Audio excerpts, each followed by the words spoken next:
여러분 안녕하세요. 오늘 심층 분석에서는 한국 이커머스의 절대 강장, 쿠팡을 덮친 거대하고 복잡한 위기의 중심으로 깊숙이 들어가 보려고 합니다.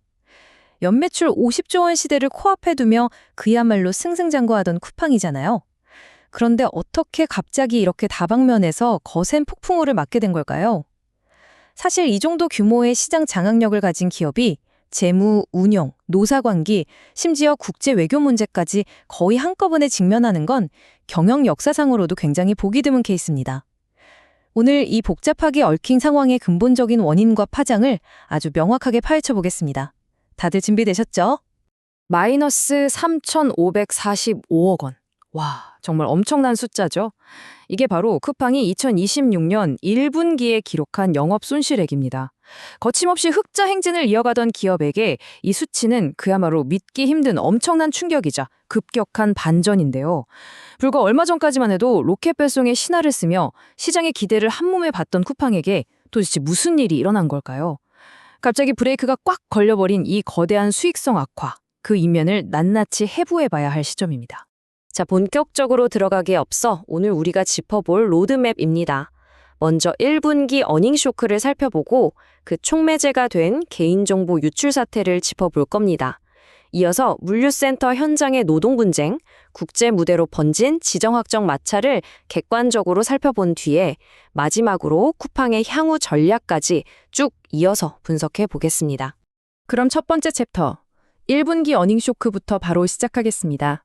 재무제표상에 나타난 급격한 실적 추락의 숫자, 그 자체에 한번 집중해 보시죠. 이 차트를 한번 보실까요? 상황이 정말 극명하게 대비되죠? 불과 1년 전인 2025년 1분기까지만 해도 쿠팡은 건실한 흑자를 내고 있었습니다. 그런데 2026년 1분기, 보시다시피 깊은 심연으로 곤두박질 쳤습니다. 이번 1분기의 손실액 3,545억 원은요, 쿠팡이 2025년 한 해 동안 뼈 빠지게 벌어들인 전체 영업이익의 무려 52%에 달합니다. 단 3달 만에 1년치 수익의 절반 이상이 그냥 허공으로 증발해버린 셈이죠. 규모의 경제를 드디어 완성했다고 평가받던 쿠팡의 이익 창출력에 엄청난 균열이 생겼다는 뜻입니다. 세부 지표를 보면 상황이 좀 더 심각하게 다가옵니다. 2025년에 무려 49조 원이라는 역대 최대 연매출을 찍었잖아요. 그런데 2026년 1분기에 접어들면서 뉴욕 증시 상장 이후 처음으로 성장률이 8%대, 즉 한 자릿수로 꺾여버렸습니다. 사실 여기서 우리가 진짜 경계해야 할 가장 뼈아픈 지표는 따로 있습니다. 바로 활성 고객 수의 감소입니다. 무려 70만 명이나 줄어들었어요. 쿠팡은 강력한 로깅 효과, 그러니까 고객을 생태계 안에 가두는 걸로 유명한 플랫폼이잖아요. 그런 쿠팡에서 70만 명의 사람들이 지갑을 닫거나 앱을 지웠다는 건 단순한 매출 감소를 넘어 아주 심각한 경고등이 켜졌다는 의미입니다. 그렇다면 도대체 무엇이 이렇게 엄청난 출혈과 고객 이탈을 불러온 걸까요? 두 번째 파트, 이 모든 사태의 결정적 촉매제가 된 개인정보 유출 사태로 시선을 돌려보겠습니다.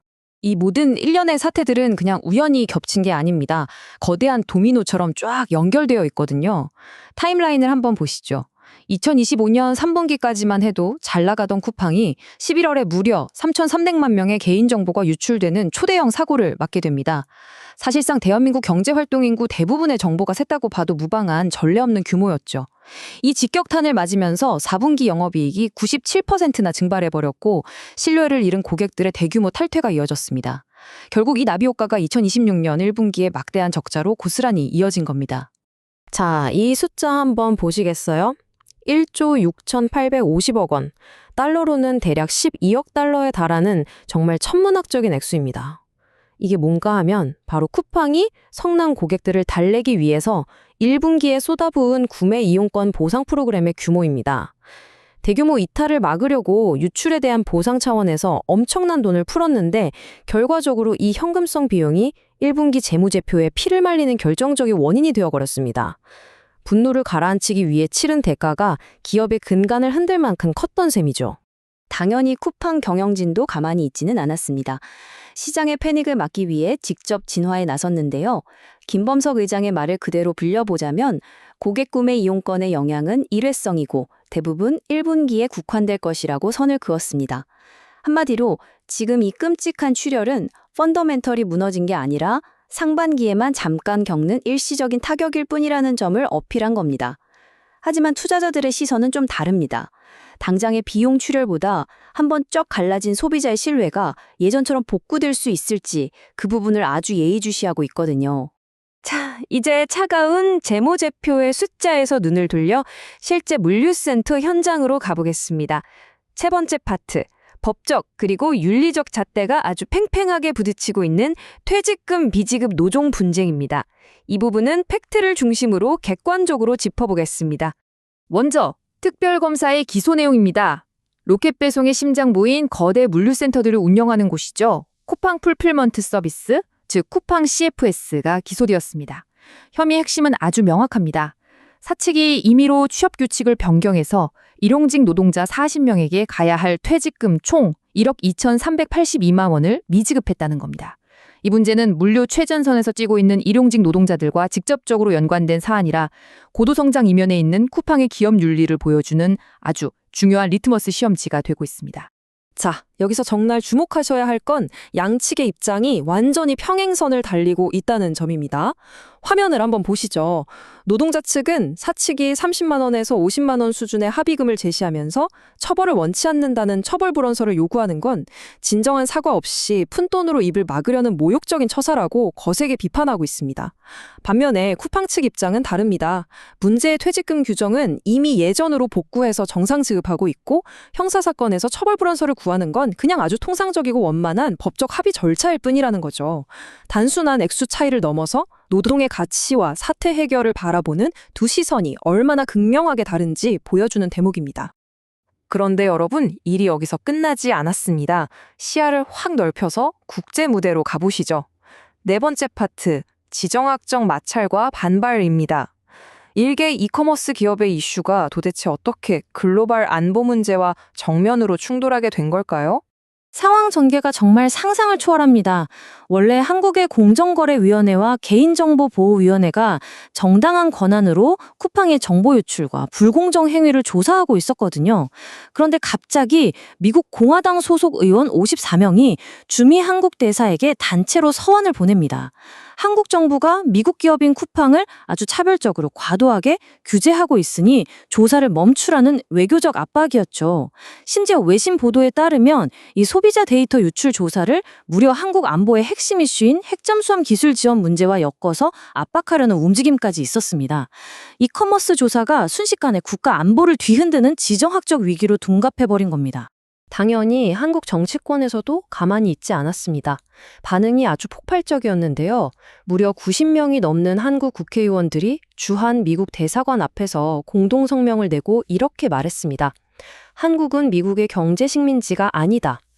여야 할 것 없이 한 목소리로 특정 기업을 보호하겠다고 동맹의 가치나 중대한 군사안보 이슈를 볼모로 잡는 건 도를 넘은 압박이라며 강도 높게 비판했습니다. 여기서 우리가 꼭 짚고 넘어가야 할 개념이 바로 사법주권입니다. 국가기관이 자기 나라 영토 안에서 기업의 불법 행위를 조사하고 법대로 제재하는 건 그 어떤 나라의 간섭도 받을 수 없는 아주 독립적이고 고유한 권리거든요. 한국 의원들은 미국 정치권이 기업의 로비에 기대서 안보 문제까지 무기 삼아 한국의 정당한 법 집행에 개입하는 행위를 명백한 사법주권 훼손이자 심각한 내정 간섭으로 본 겁니다. 기업의 리스크 관리가 국가 간의 주권 다툼으로까지 번진 정말 보기 드문 사례라고 할 수 있죠. 재정위기, 내부 노동 분쟁, 거기다 외부의 지정학적 압박까지. 정말 그야말로 퍼펙트 스톰이죠. 자, 마지막 5번째 파트입니다. 이 사방이 막힌 폭풍 속에서 과연 쿠팡은 어떤 돌파구를 찾고 있을까요? 이 표를 한번 보실까요? 쿠팡의 투트랙 전략이 아주 명확하게 드러납니다. 일단 캐시카우 역할을 해야 할 로켓 배송 같은 핵심 커머스 사업은 매출 성장이 4%에 그치면서 뚜렷한 정체기에 들어섰습니다. 반면에 쿠팡이 지나 대만 시장 진출 같은 신성장 사업 쪽은 매출이 28%나 콩충 뛰면서 확실한 활력소가 되고 있죠. 하지만 여러분, 여기서 진짜 핵심은 바로 수익성입니다. 이 고성장 사업들의 영업 손실 역시 1년 전보다 무려 96%나 확대되었거든요. 그러니까 본업의 정체를 뚫기 위해 새 시장을 아주 맹렬하게 파고들고는 있지만 그 폭발적인 성장을 유지하기 위해서 전보다 훨씬 더 무서운 속도로 비용을 태우고 있다는 뜻입니다. 동시에 내부적으로는 시장의 공포를 잠재우기 위해 엄청난 자본 방어전을 펼치고 있습니다. 1분기에만 무려 3억 9천만 달러, 우리 돈으로 수천억 원어치의 자사주를 쓸어 담았고요. 이사회는 아예 10억 달러 규모의 추가 자사주 매입까지 쿨하게 승인해버렸습니다. 끝없이 추락하는 주가를 어떻게든 막아보겠다는 아주 강력한 의지죠. 흥미로운 건 이렇게 극단적으로 자본을 방어하면서도 대만 시장 확장이나 물류 자동화 같은 천문학적인 투자는 절대 멈추지 않겠다고 선언했다는 점입니다. 과연 이 아슬아슬한 줄타기가 언제까지 이어질 수 있을까요? 자, 오늘 심층 분석을 마무리하면서 여러분께 이 질문을 하나 던지고 싶습니다. 과연 쿠팡의 막대한 자본력과 멈출 줄 모르는 공격적인 확장이 개인정보 유출과 팽팽한 노동 분쟁으로 이미 쩍쩍 금이 가버린 대중의 신뢰를 다시 완벽하게 메울 수 있을까요? 아니면 한 국가의 법 집행을 넘어서 외교적 마찰까지 불사해야 하는 이 거대한 퍼펙트 스톰이야말로 무한 성장의 한계에 부딪힌 글로벌 이커머스 거인들이 앞으로 피할 수 없는 새로운 일상, 즉 뉴노멀이 되어버린 걸까요? 오늘 저희가 짚어드린 객관적 지표와 팩트들이 여러분만의 결론을 내리는데 도움이 되셨길 바랍니다. 멈추지 않는 거인의 이 거대한 성장통, 그 끝이 과연 어디를 향할지 우리 모두 아주 예리한 시선으로 지켜봐야겠습니다. 오늘 해설은 여기까지입니다.